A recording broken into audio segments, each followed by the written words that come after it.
Kevin Lilly, for the record, Lilly. I am chairman of the Texas Alcoholic Beverage Commission.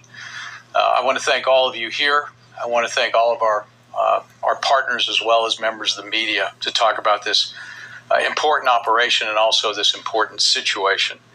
I really want to extend my gratitude to the Human Trafficking Rescue Alliance, HATRA, which is essentially a task force designed to deal specifically with human trafficking, also with the partners the chief mentioned, the FBI, Sheriff's Department, Sheriff Gonzalez, thank you, sir, District Attorney, DPS, FBI, Homeland Security, State Department.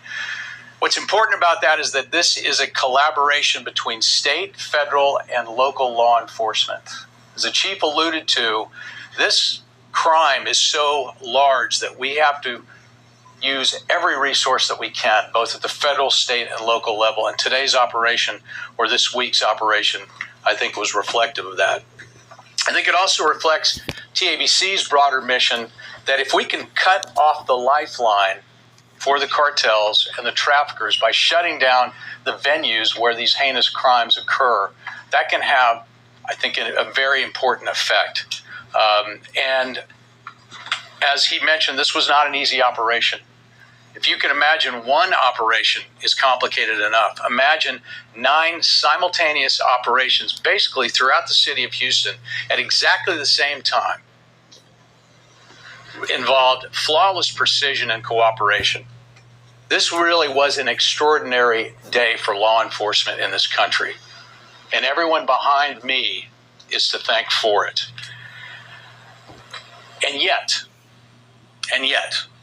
despite the heroism of the officers who went into harm's way, knowing there could be armed individuals behind those doors, and were, despite that, this is still a drop in an ocean of human trafficking that exists. A recent study by the University of Texas said that there, at this moment, now, over 300,000 victims of human trafficking in the state of Texas, including 80,000 children. Let that soak in for a minute. 80,000 children being sexually abused for profit. That's about 1% of our population. If you extrapolate that to the United States, that number could be in the millions. It's a business model. Why is it so prevalent? Human trafficking is the most profitable underworld enterprise that exists. Now, narcotics is obviously much larger. However, if you think about narcotics have to be replaced. Narcotics have a supply chain. You use one, dispose it, and it has to be manufactured, distributed, and sold.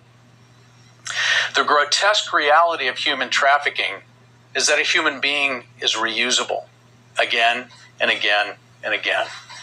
And we are providing that inventory to the cartels.